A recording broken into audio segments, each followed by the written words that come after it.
Gold trusted gold buyers తాకట్టులో ఉన్న బంగారాన్ని విడిపించి ఈ రోజు ఉన్న మార్కెట్ ధరకే కొనబడును. మరిన్ని వివరాలకు సంప్రదించండి 7710 అసెంబ్లీ సమావేశాల్లో జరిగినటువంటి ఒక సంఘటనలో భాగంగా శాసనసభ స్పీకర్ స్థానంలో ఉన్నటువంటి గడ్డం ప్రసాద్ గారిని సూర్యాపేట శాసనసభ్యుడు జగదీష్ రెడ్డి గారు ఈ సభని సొంతం కాదు అనేది ఏదైతే మాట్లాడిండో గౌరవ స్థానం ఉన్నటువంటి స్పీకర్ గారిని ఏకవచనంతో మాట్లాడినటువంటి తీరు ఈరోజు సభ్య సమాజం తలదించుకుంటుంది.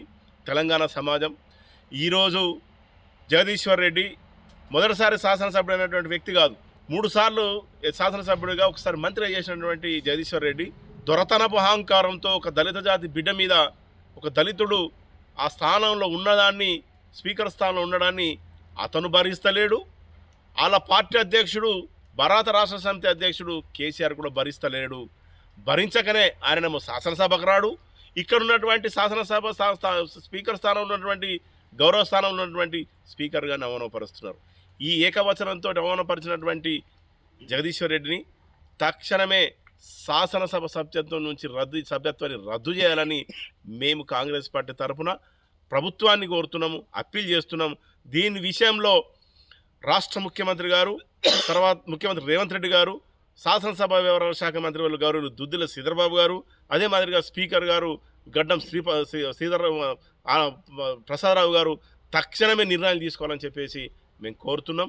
అదే మాదిరిగా భారత రాష్ట్ర సమితి ఈ పార్టీ ఏదైతే ఉందో ఈ దొరల పార్టీ అనేది స్పష్టంగా తెలిసిపోయింది. దొరల పార్టీ ఉన్నటువంటి ఈ కేసీఆర్ మొన్న బీసీ కులగణనలో తీసుకుంటే సమగ్ర కుటుంబ సర్వే చేసినప్పుడు బీసీ కులాలను తీసుకున్నప్పుడు కూడా కులగణనలో కేసీఆర్ పాల్గొనలేదు, కవిత పాల్గొనలేదు, హరీష్ రావు గారు పాల్గొనలేదు, కేటీఆర్ గారు పాల్గొనలేదు, ఈ కుటుంబం పాల్గొనలేదు. అదే మాదిరిగా పార్టీ ఉన్నటువంటి శాసనసభ్యుడు జగదీశ్వర్ రెడ్డి స్పీకర్ స్థానంలో ఉన్నటువంటి దళిత జాతి బిడ్డను అవమానపరుస్తున్నాడు. అంటే ఈ ఓవరాల్గా తీసుకుంటే ఈ పార్టీ బడుగు బలిన వర్గాల ద్రోహులు. ఈ ద్రోహులను ఈ సమాజం క్షమించదు. ఇక పాతాళ లోకం తొక్కుడే. కాబట్టి ఇలాంటి అహంకారపూరితమైనటువంటి ఈ పార్టీ ఏదైతుందో ఇది తక్షణమే స్పీకర్ గారి పదవికి స్థానానికి అగౌరవపరిచినటువంటి ఈ వ్యక్తుల పట్ల శాసనసభ్యుడు జగదీశ్వర్ రెడ్డిని తక్షణమే సభ్యత్వాన్ని రద్దు చేయాలని చెప్పేసి మేము కోరుతున్నాం.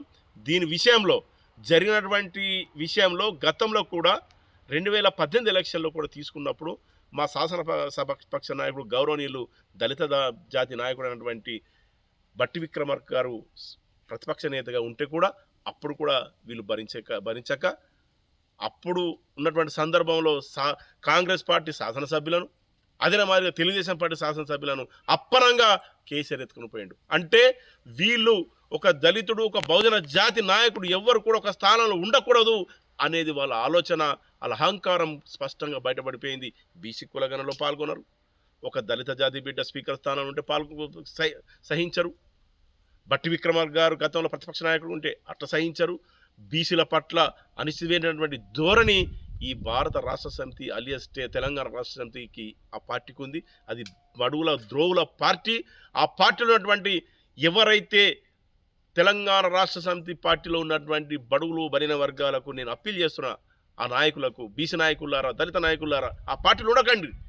ఆ పార్టీలో ఉంటే మీరు కూడా ద్రోవులుగా మారిపోతారు. ఎందుకంటే ఇటు స్పీకర్ గారు అవమానపరిచిండ్రు, అదే మాదిరిగా బీసీ కులగణన పాల్గొనలేదు, అదే మాదిరిగా గతంలో బట్టి విక్రమార్క గారు ప్రతిపక్ష నాయకుడు ఉంటే కూడా వాళ్ళు భరించలేరు. ఈ భరించిన నాయకుల పట్ల మీరు అప్రమత్తంగా ఉండాలి. మీరు కూడా తక్షణ పార్టీకి బయటకు రావాలని చెప్పేసి మేము కోరుతున్నాము. అదే మాదిరిగా స్పీకర్ స్థానాన్ని బాబాసాహెబ్ అంబేద్కర్ ఇచ్చినటువంటి రాజ్యాంగ హక్కులో భాగంగా స్పీకర్ స్థానం ఉన్నటువంటి గడ్డం ప్రసాద్ గారిని స్థానానికి అవమానపరిచినటువంటి ఆ జగదీశ్వర్ రెడ్డి సభ్యత్వాన్ని తక్షణమే రద్దు చేయాలని చెప్పేసి మేము కాంగ్రెస్ పార్టీ తరఫున కోరుతున్నాం. మరిన్ని వీడియోస్ కోసం ఛానల్ ని సబ్స్క్రైబ్ చేయండి. లేటెస్ట్ అప్డేట్స్ కోసం వాట్సాప్ ఛానల్ ని ఫాలో అవ్వండి. ఆ లింక్ డిస్క్రిప్షన్ లో ఉంది.